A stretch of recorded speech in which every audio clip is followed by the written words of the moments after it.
the benefits of being a white person are like shrinking and shrinking and shrinking to be an ordinary white person, a regular white person, not a wealthy, rich white person. And so the payoff for white supremacy, the clientele for that payoff is getting smaller and smaller and smaller. And in a sense, the majority of the white American population is dropping down to where black people are, which is to say your unemployment rate, your living conditions, your level of debt, your level of social anxiety is coming down to where we are.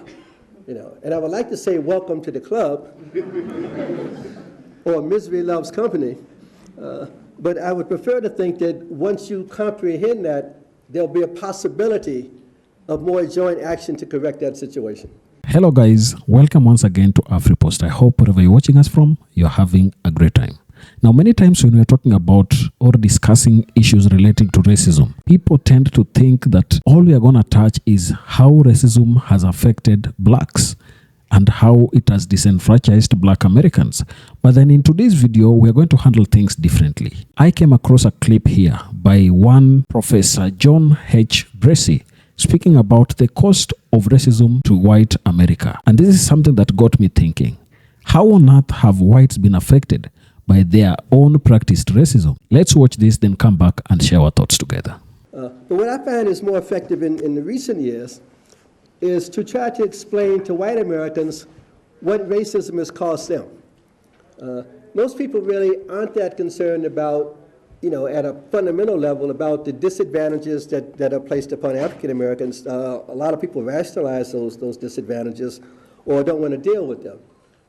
So I've always found it more effective to say that racism is not free for anybody, and that you pay the price, for what has happened to African American people, that you're not getting off scot-free, and that if you still believe in white supremacy or any hints of white supremacy and are not at the absolute top of the social structure, you ought to go looking for somebody to be mad at. Right? Because the benefits of being a white person are like shrinking and shrinking and shrinking to be an ordinary white person, a regular white person, not a wealthy, rich white person. And so the payoff for white supremacy, the clientele for that payoff is getting smaller and smaller and smaller. And in a sense, the majority of the white American population is dropping down to where black people are, which is to say your unemployment rate, your living conditions, your level of debt, your level of social anxiety is coming down to where we are. And I would like to say welcome to the club, or misery loves company. But I would prefer to think that once you comprehend that, there'll be a possibility of more joint action to correct that situation. And that racism is not just something that affects us, as black people, it affects you. And the failure of this nation to deal with that in the past has consequences for you. And I'll briefly give you a sweeping overview of how this came about, and then I'll narrow down on how, in fact, this impacts on you today. Virtually every discussion of American history, every part of the national narrative that you've been taught immediately gets qualified or disqualified once you bring in the reality of the African American experience. That's why there was always such a widespread resistance to the teaching of the African American experience. Every national mythology, every slogan, right? Every song you sing, land of the free, home of the brave, when you say, what about black people, you have to start qualifying. In some cases, you have to throw it totally out. This is a democracy. What about slavery? We all created equal. What about Jim Crow? We can rise as far as you can based on your individual merits. What about discrimination, disenfranchisement, quotas? Every single thing, every single part of the national mythology has to be called into question when you bring in the African American experience. And this is not something new. This is at the beginning, the foundations of the country. The mythology of Puritans landing at Plymouth Rock, colonists seeking religious freedom in Virginia. They're trekking slaves with them all the way. The first commonwealth to make slavery legal was Massachusetts, not Georgia, not Virginia, not South Carolina, Massachusetts. Right? There were slaves in every one of the 13 original colonies. You know. So a narrative of a search for freedom and liberty is immediately qualified, but what about these slaves you have around you? You know. The state that had the largest number of slaves outside of the South, outside of Georgia, second most largest, New York. New York. You know. This is not a down there phenomenon. You can say, well, I'm from north, you know, slavery was down there somewhere. No, slavery was here. You know. You know. And a mythology, you know, that tries to make racism something somewhere else robs you of your understanding of your relationship to that history. You know, disarms you in your ability to function in the world, you know, with the antagonism that you see before you. You know, and it's just part of the cost. Right? The political cost after the American Revolution. The majority of slaves in the American Revolution fought for the British. Why? Because a monarchy promised to give abolition to those that fought. The patriots, you know, fighters for liberty, did not. Right? So if I'm a slave and have a choice of who I'm going to run away and fight for, I'm fighting with Lord Dunsmore in South Carolina. I'm fighting with the British, right? Not with George Washington, a slaveholder, or Thomas Jefferson, a slaveholder, or Patrick Henry, a slaveholder. Give me liberty or give me death. What about me? Great slogan, right? The failure to extend that ideology, right, throughout this society calls that ideology into question. Yeah. Its beginning cost to racism is hypocrisy. You have a democratic Republican constitution. Well, first of all, democracy can't be democracy if half of the population, females, are put in a box and sent over there somewhere. Like, we're not even talking about them yet. Let's not even talk democracy, talking about human beings. Democracy means like men, you know, and white men with property, you know. So just the notion of democracy, you know, is like a narrow, finite notion at the beginning. And this is built into the Constitution, right, when the country is set up, you know. And to handle this problem, we set up one of the great quarter systems of all time, which is to say the House and the Senate. You know. People talk about they don't believe in quotas and affirmative action is quotas. The U.S. Senate is a quota system. Every state gets 2 senators, regardless of population. Is that fair? Rhode Island and Texas are equal. North Dakota, California are equal. 400,000 white people in North Dakota have the same number of senators as 20 million people that live in California. It's a quota system. People don't object to that one. I haven't heard a word about that one. Right? So a fundamental inequality was built into the Constitution at the beginning. Why? To handle the problem of what? Slaves. Right? We were here as property. We were brought here as property. Right? But when it came time to count people in terms of representation in the House, we became people all of a sudden.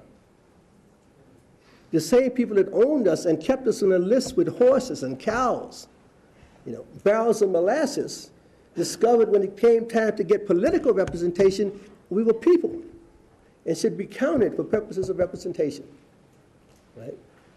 Well, since the founding fathers were wise men, we got the discount, 3/5. We weren't whole people. We're 60%, 40% off. Right? So in fact, built into the Constitution is everybody's people except black people who get 40% off. Right? How do you walk around the world and talk about democracy when the Constitution says that? The Constitution says that. It's not an add-on. It's the original. Right? What does this ensure?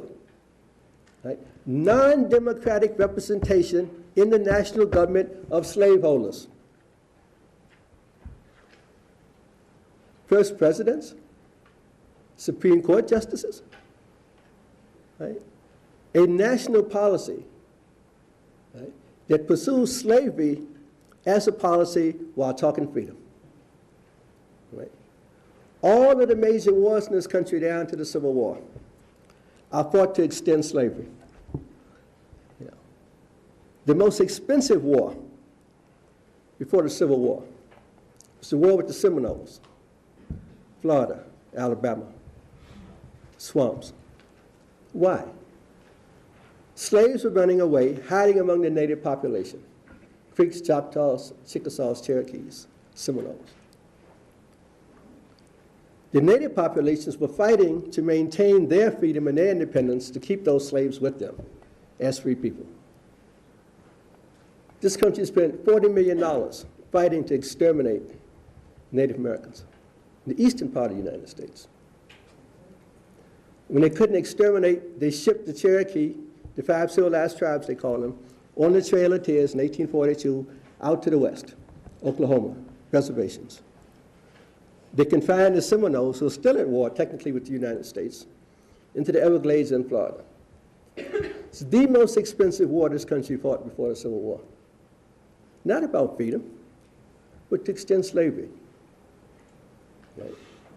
It's the next war before the Civil War, Mexican War.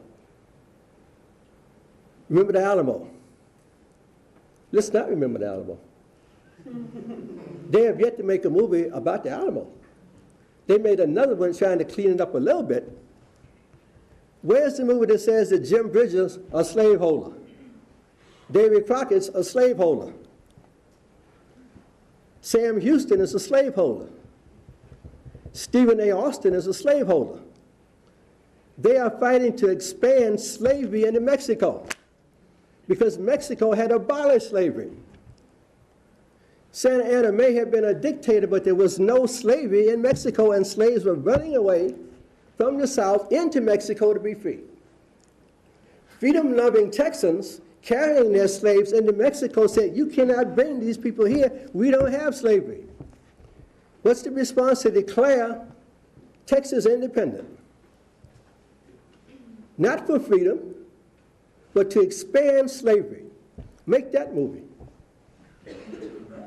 Put Denzel in that one. You know, as a slave who had run away and is fighting in the Mexican army at the Alamo. That's the movie. Black people in the Mexican army at the Alamo fighting slaveholders. Make that movie. See? The cost of racism is you don't know what happened in this country. You glorify slaveholders as heroes because you don't know they're slaveholders. You're not taught that. You walk around in complete ignorance of that. Right? You have political leadership in the 19th century that ignored slavery. Right? The people that said abolish slavery, we are taught are fanatics. William Lloyd Garrison, all fanatical abolitionists, all fanatic. John Brown, oh, he's crazy. John Brown, oh, he's crazy. Oh, no, crazy. No. What did Garrison believe? Slavery was wrong, should be abolished. Why does that make you crazy? Why is that a sign of lunacy? Why is Tom Jefferson not crazy for owning slaves? And William Lloyd Garrison's crazy for wanting to abolish slavery. That's what you teach in your books. You know, look at the paragraph on William Lloyd Garrison in any textbook you got. See what they say about it. And John Brown. What did John Brown want to do? John Brown believed in direct action. He was a good American. Got a problem, solve it. How do you solve the problem of slavery? John Brown said, well, it's very simple. You kill all the slaveholders. That's the American way, right? That's why we have the largest military in the world. When we have a problem, kill it. Right? You don't like something, kill it. Right? That's why we got this massive military. Right? You got to drop bombs on it. John Brown was an American. He said, we have a problem, slavery, kill it. They said, oh, no, he's crazy. Why is he crazy? Well, he started to do it. Went to Kansas and Nebraska, to stop the expansion of slavery by killing slaveholders. Guess who caught him? Robert E. Lee at Harper's Ferry in the Union Army. And they told John Brown they were going to hang him. John said, I understand. I lost. I didn't win. You know, his last words were, he said, do you regret what you did? He said, you know, the problem was we didn't kill enough people. He said, I made a mistake because I thought we could solve this problem by killing a few slaveholders. He said, we're going to have to purge this land with blood before we end slavery. Now, you would think that somebody listening to that would say, slavery is a problem, let us end it and solve this problem. Nobody did. What happens 2 years after John Brown is dead? Fort Sumter, the Civil War. There are more casualties, dead and wounded, in the Civil War than in all the American wars combined. All of them. World War I, World War II, Vietnam, Spanish-American War, and the numbers in Iraq. More in the U.S. Civil War to abolish slavery than in all the wars this country's fought combined. No. But if you had said to white Americans, give me 1 million lives to free the slaves, they said, no, I'm not doing that. But to ignore slavery cost 1 million lives. Right? To not have compensated emancipation, you had in the West Indies. Right? To ignore racism, right, cost almost 1 million white people their lives. Not black people. They wouldn't even let us in the army. You know, there were only 200,000 black people that had to fight their way into the army to fight. Right? They had to demand the right to fight. Then they wouldn't even pay them equal wages. So he said, don't pay us anything. The 54th and 55th turned back to pay. They said, we can't pay you what we pay white people because you're not good enough. And besides, you're black. They said, don't pay us anything. We'll fight for free. Right? For free. It cost 1 million white people their lives. And over 1 million white people their limbs and their arms. Over slavery. But if you had put that on the table, nobody would have bought it. But the failure to deal with slavery, that's the price white people paid. You know, for looking the other way. For ignoring it, saying, well, it's not my problem. We'll deal with it next year sometime. Right? So you think maybe people would learn, right, after slavery is over. All black people say, well, let's forget about the past. Don't dwell on slavery. Can we have the minimum to live as Americans? We worked for over 250 years with no compensation. Can we have just 40 acres, small farm, and 1 mule to work it? No. No. Can't have it. Son American. You're free now. You're on your own. Well, what about back pay? No. No. You're not entitled to anything. You're free. You're on your own. And so black Americans tried to put their lives together as ex-slaves and made the most remarkable transitions in American democracy this country's seen. The first public schools in the South were put into place by Reconstruction governments dominated by ex-slaves. Free public education for everybody. You had no public schools in the South because to educate white Southerners would be the slaves might hear something and learn something, therefore nobody gets educated. Right? The price of keeping black people dumb is to keep white people just as dumb. And they're proud of it. At least they're not black. Right? That's why even today, when you think higher education, great schools, you don't think Mississippi, Alabama, Georgia. Right? Some of those places didn't get mandatory school attendance until the 1970s. 1970s, you didn't have to go to school. It wasn't a law that said you had to go to school in Mississippi to the 1970s. Right? White or black. You know. Black people set up the public state universities in the South during Reconstruction. University of South Carolina. First president was a black man, Richard T. Greener. University of Mississippi. University of Georgia. For everybody, not just for themselves, for everybody. White people looked at those, threw the black people out, said, this is barbarism. We can't have this, like, put them out. And then they kept the schools. They didn't say the schools are bad, they said you can't have them. They hadn't thought of it themselves. And then they threw black people out of political office. The Klan, armed struggle, military force drove black people back into desegregation, disenfranchisement, segregation. And then you had the turn of the century, you have Jim Crow. Where they said, we're not going to deal with race anymore. It's too much of a hassle, but you're here today. Right? We're going to let Southerners handle Southern problems. And if they think it's necessary to oppress the black population to keep things in order, that's okay. Right? How do you pay for that? Well, you know how you pay for that? When white immigrants come over in the 1880s in large numbers, 14 million from 1880 to 1920, right? What they learn how to be is white. They're not white in Europe. They're Italians, they're Germans, they're Poles, they're Irish, they're Jews. When they come to America, all of a sudden there's something called white.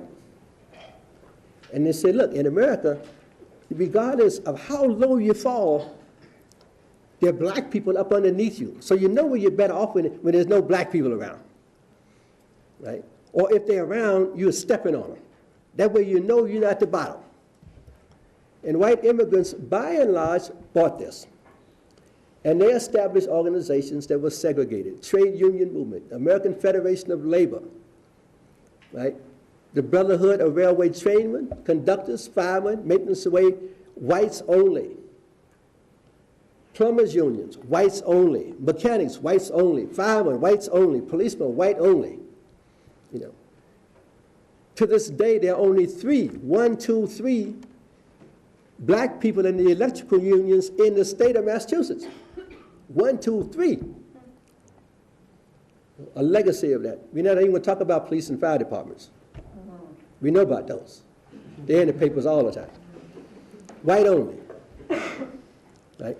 What is this to cost to white people? You form an all-white union and go to negotiate a contract. I want $2 an hour. I got news for you. I'll pay the niggas $1. Uh-oh. Don't like it? Quit. I can get niggas in here for $1. Okay, I'll settle for the $1.50. It just costs you some money. Racism costs you money. I want unemployment compensation. Niggas don't have that. Okay, I'll pull that off the table too. To this day, the working class in this country is the most poorly organized in the world, and it took us to the 1930s to get the minimum of social gains that every European working class had in the 1880s. National health insurance, we don't have. Workmen's compensation, unemployment compensation, Social Security had to come to the 1930s. Why? Because every time white people ask for it, they say, black people don't have it. You want them to have it? They say, oh, no, no, no. So they didn't have it. People hurt themselves. Right? White workers took jobs that were hazardous because they were white jobs. The best example is working in textile mills. You know, North Carolina, 1920s, textile mill, big looms, huge looms, whole room, big as this room, white job. Right? No child labor laws. Who works in those plants? Young white kids. What is their job? To crawl up under the loom and take the knots out. What happens when you do that? You pull a knot out, the machine moves, the kid is crushed. Thousands of needles in their bodies and they die. That's a white job. Black people aren't allowed in those plants. Where are the young black kids? Going to school. Can't get a job in the factory. Send them to school. Racism is costing white people. White Southerners are sending their kids to work. Black people are sending their kids to school because they can't get in a racist factory. Who's hurting who? Who's benefiting from that? And then they finally unionize. They make a movie, of course, Norma Ray, white person. We know that's not true. They didn't unionize those mills until they brought black women in there. the 1930s. It's black women that said, we're not taking this. They said, no, we always take out the trash. No, this says work these machines, so nobody no trash. And by the way, my husband's in the yard, he's not making no money, so we're going to talk about that too.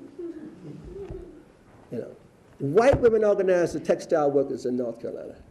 Black women did. And the white women dragged along behind. Of course, they make the movement. They're not going to put no sister in that. Haley Berry's not going to play no union organizer. Right? So y'all think that Norma Ray organized all them people. No. Racism costs you because you don't know what's going on. Right? You're confused. Right? How does this affect policy in this country during the 20th century? Those same white politicians that got the 3/5 representation under Jim Crow, they got all of us discounted. If I'm Eastland or Bilbo, Strom Thurmond, and I want to run for office, what's the population of my county, or my state, or my congressional district? 60% black, 70% black. They can't vote. There's a literacy requirement, but that means illiterate white people can't vote. There's a poll tax, poor white people can't vote. What is my constituency? 5 to 10% of the people in my congressional district. Who's that? Me and my cousins. And you wonder how I got seniority in Congress. There's nobody can run against me. There's not an immediate member in my family. And so white Southern congressmen dominated the Congress of this country for the first 60 years of the 20th century. That's why you have no Social Security, no health insurance, no public education money, no high standards for anything. That's why. Right? And that's why when they put in Social Security, they explicitly exempted black people. The two occupations that black people had when they brought in Social Security, domestic labor and farm labor, were exempt from Social Security, right, to the 1970s. Right? You think we're the only people that work on farms? No, the majority of farm workers are white. You think we're the only domestic labor? The majority of domestic laborers are white. In order to hold black people down, you hold down large numbers of white people. They haven't figured it out yet. You know, you can shut down any program in this country by saying it's good for black people. What about welfare? Oh, black people, black people. Majority of people on welfare are white. White. No benefits for them. No, they just laying up somewhere having babies. White women don't get benefits because of that. Right? But to stop the program, you show a black face. That's why racism costs you. Show a black face, you stop the program. And they come tell you it's black people's fault. There's not enough money for education. Why can't poor white people get into school? Black people got all the positions. Affirmative action, black people got all the spots. Now we looked around, UMass has got 2% black people, right? There's about 5,000 white people every year that don't get in. All of them swear to God it's because black people got their spot. The reality is there's not enough money put into higher education, right? We need doctors in this country. Why are people fighting for slots in medical school? The solution to the problem is to expand the medical schools, not have you fight for slots. If you have people that want to be doctors and you need doctors, expand the medical schools. Don't have, I could have got into Harvard, well, a black person got in there, he wasn't qualified. First of all, that's not true. But the fact is that both of you need to be doctors, add on to the size of Harvard Medical School. That's the solution to the problem. But everybody is fighting over stuff at the bottom. Right? White people have yet to figure out that everybody in the world, black, don't have their spot. Right? Nobody's mad at George Bush. Anybody mad at the Rockefellers? Anybody mad at the Carnegies? They mad at people on welfare. Oh, I'd be really well off, except those people on welfare got my money. The numbers don't even add up. The amount of money that goes into welfare is paid for by the bottom 20% of the tax bracket. Rich people don't pay for welfare. You don't pay for it. Poor people pay for themselves. Right? Whites have yet to figure that out. I'll give you two last examples to show you how this distorts reality. People are very upset about the war in Iraq. You have a right to be upset. They showed these people, they got dragged out of these things, burnt to death. Some people were hung. This is outrageous. This is barbaric. Black people said, are they kidding? Have you ever heard of lynching? No. There's a book called Without Sanctuary. Without Sanctuary. It is a collection from an exhibit of lynching postcards. There are at least 10 images in the book, more in the exhibit, of black bodies burnt. Right? There are images of black people hung from bridges, a woman and her son. These images include rings and circles of large numbers of white people dressed up for the event, getting their picture taken with the body, and taking pieces of the body, burnt body, home for souvenirs. A photographer, of course, took a picture to sell to those people that missed the event, therefore the postcards. Right? People bought the postcards who went to the lynchings and mailed them to their friends saying, oh, you missed our latest barbecue, here's the nigger and his son that we burnt up. Right? This country has no moral authority whatsoever to chastise any country on the face of the earth for barbarism. None whatsoever. That's the cost of racism to you. Right? You can stand anywhere you want and talk about freedom and justice and liberty, and black Americans say, what about us? You got to sit down and shut up. That's the cost of racism to you. You know, that you're seeing worldwide as hypocrites. Now, if you deal with that and say we acknowledge our past and are working on that past, then people say at least we're ashamed of it and we're dealing with it. Right? But to not know it and to actively fight not to know it, right, is one of the crimes in higher education. You know, when we start black studies, you said, we want to talk about the history of black people. Oh, that's propaganda. You think Washington and the Delaware ain't propaganda? Or the cherry tree? I mean, come on. Or Lewis and Clark, come on. Or David Crockett and them, all that stuff.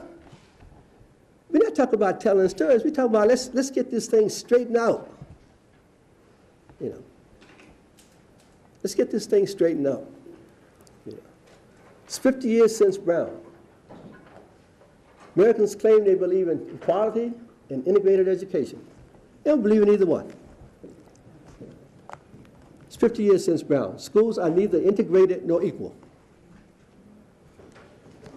White Americans, when they feel like it, can put somebody on the moon and send a spaceship to Mars. If they wanted to integrate the schools in this country, they could have done it. They didn't want to. My integrated school in Washington, D.C. lasted 3 years. You know, 1956, went into high school, 20% black. 1959, graduated, 80% black. If white people that wanted integration, all they had to do was stay still. Then we couldn't have been 80%. We'd have still been 20%. There wouldn't been no space. As fast as we came in one door, they went out the other. And took the money, because the school is not equal. If they had said, okay, we're leaving you the school, but we're leaving the money behind, then they could have gone. Then at least we would have had the equality side. They didn't want integration or equality. And that's as true today as it was 50 years ago. You know. Who's hurt in this state? And I'll give you two examples in this state to close up by this. That recent report, funding for education in the state. People think that's about minorities. You know. Schools in Springfield get less money than schools in Newton. Schools in Lowell, you know, Holyoke get less money than schools outside of Boston. Inner city schools in Boston get less money. They say, oh, this is about black people. You ever look at the figures for Orange, Athol, Gardner? Ain't no black people there. Wichita, ain't no black people there. Poor white people are suffering because of this. But if you make it a race thing, you don't even see the problem. Poor white people. Where is the money going? I teach in the prisons in this state. For 30 years now, every prison I've taught in has doubled in size. brand new, double in size. Every last one is doubled in size the past 30 years. It costs $40,000 a year to put somebody in a prison. $40,000 a year. That means for 4 years, $160,000. To go to UMass costs $10,000 a year. I talked in Old Colony, 3 months ago, Black History Month. I had an audience of 150 black and Latino men. They're getting paid $40,000 a year to sit there. Give me that money, I could have brought them out of there and put them in UMass for $10,000 a year. Right? That's your money. That's why this school doesn't have more. The money that could go to education in this state is going to prisons. The majority of the prisoners are black and Latino. Right? You are paying for that. Racism is costing you money. You can't get away from that. You can sit there and say, well, you got to lock them up. You're paying for it. Do you want the $40,000 to go to them, or do you want it in this school here? You know, don't double the size of Old Colony, double the size of Greenfield Community College. Right? If you can give them a $40,000 scholarship, why aren't you out here on free scholarships? You shouldn't pay any tuition at those prices. You know, one inmate will pay tuition for 4 people here for a year? One inmate. Right? But if you think that race is that important and that black people are that dangerous, or you fear them so much that you're willing to sacrifice your education to keep them incarcerated, you will stay dumb and they will stay incarcerated. And you will not solve the problem of racism. Right? And you can't say it's not your problem, it is your problem. You're paying for that. You're paying for that. That's the cost of racism. You know, racism is not free. You know, it's not free.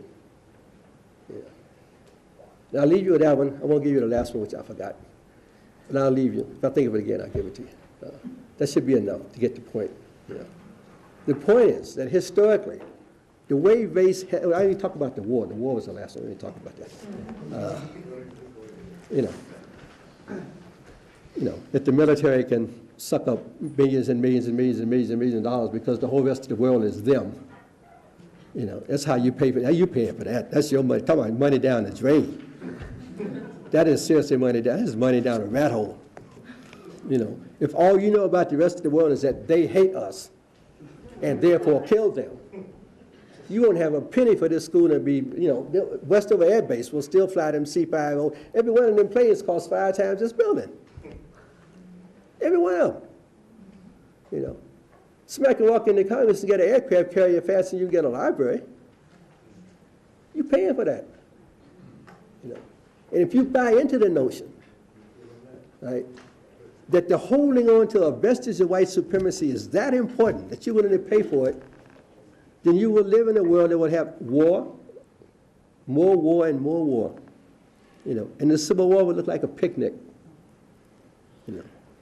The solution to this problem is to see in every human being on the planet yourself. You know, because racism is the failure to look in the face of any other human being and see yourself. You know, if you can look into the face of any other human being, regardless of what they look like, size, shape, color, gender, you know, and not see another human being, it's the only way you can kill another human being. You know, or see them suffer. But if you look at the face, you know, of a Venezuelan child, an Iraqi child, you know, a Bedouin man, you know, Moroccan woman, and say that's a human being, then you put down the gun. You say, let's talk. What is your problem? What resources do you have to offer me? What do I have to offer you? That's the world you want to live in. Right? But it begins with that stretch of imagination that says every human being on this planet, you know, is entitled to what you have. And if they're not entitled to everything that you have, they're entitled to the right to pursue their lives to the fullest. Right? And they're entitled to the same respect you want for yourself, the same dignity you want for yourself. And if in any part of your life you cannot look at any human being and see that, you better check yourself. Check yourself. You know. Whether it's the ethnic group next door, whether it's Catholic, non-Catholic, whether it's somebody in a wheelchair, whether it's somebody you don't like their hair, you don't like their clothes. You know, if you cannot see in the face of every human being on this planet, every human being, regardless of where they came from, what their history is, if you can't see yourself in them, you know, then this problem will continue. And the world will be a very dangerous place to live. You know, and until we can get to the point that I'm talking about, the cost of racism to white Americans is going to be high, it's going to stay high, and it might even go up. Right? Thank you.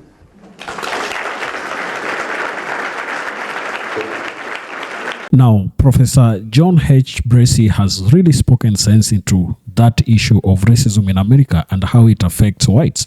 You know, for many years we've thought that racism only affected black people, but then it also has a general impact on also how white Americans live their lives, because if you look at what the scholar has highlighted there are a lot of things that are really very, very sensitive. In his lecture, The Cost of Racism to White America, John H. Bracey, a distinguished historian and professor at the University of Massachusetts, presents a compelling argument that racism has inflicted profound economic, political, and social harm not only on black Americans, but also on white Americans, particularly those in the working class. Bracey begins by situating racism as a foundational element of the American project, intricately tied to the nation's history from its inception. He argues that slavery and its legacy have shaped the United States in ways that have disadvantaged all its citizens, not just those directly oppressed. One of his key examples is the economic cost to white workers. During the era of Jim Crow and beyond, the exclusion of black workers from trade unions created a divided labor force. White employers exploited this division using non-unionized black labor to suppress wages and break strikes, undermining the bargaining power of white workers. This lack of solidarity delayed the establishment of basic labor rights, such as Social Security and unemployment benefits, until the 1930s. Decades after European workers had secured similar protections, Bracey contends that racism thus weakened the American working class as a whole, leaving white workers poorer and less organized than they might have been in a more unified system. Beyond economics, Bracey highlights the social and political toll. He points to the Civil War, which claimed over 1 million lives, as a catastrophic consequence of white America's refusal to confront slavery and racism head-on. The war, fought largely over the question of slavery, devastated white families and communities, illustrating how racial ideology exacted a bloody price. Similarly, he notes the absence of public education in the South before the Civil War, a direct result of racist attitudes that resisted educating poor whites alongside black populations. It was only through black-led Reconstruction governments that free public education emerged in the region, benefiting white children as well. Yet this history is often obscured, leaving white Americans ignorant of their own past. Bracey also connects racism to contemporary issues, such as the staggering cost of mass incarceration, which disproportionately targets black and Hispanic Americans, but drains resources that could fund education, healthcare, and housing for all, including whites. He argues that this misallocation reflects a persistent willingness among white Americans to shoot themselves on the foot to maintain racial hierarchies, sacrificing collective well-being for the illusion of supremacy. Ultimately, Bracey's lecture is a call to recognize the shared harm of racism. By failing to acknowledge its centrality to American history, white Americans remain blind to how it has impoverished their lives, economically, socially, and morally. His provocative analysis reframes racism not as a zero-sum game, but as a systemic flaw that undermines the nation's promise for everyone. So that is what Dr. John H. Bracey talks about in the entire lecture. And I think you can also give us down in the comment section your opinion and what you think about his commentaries. If you're watching us for the first time, please don't forget to subscribe to our channel, like this video, and also share. Thank you, and may the good Lord bless you. Goodbye.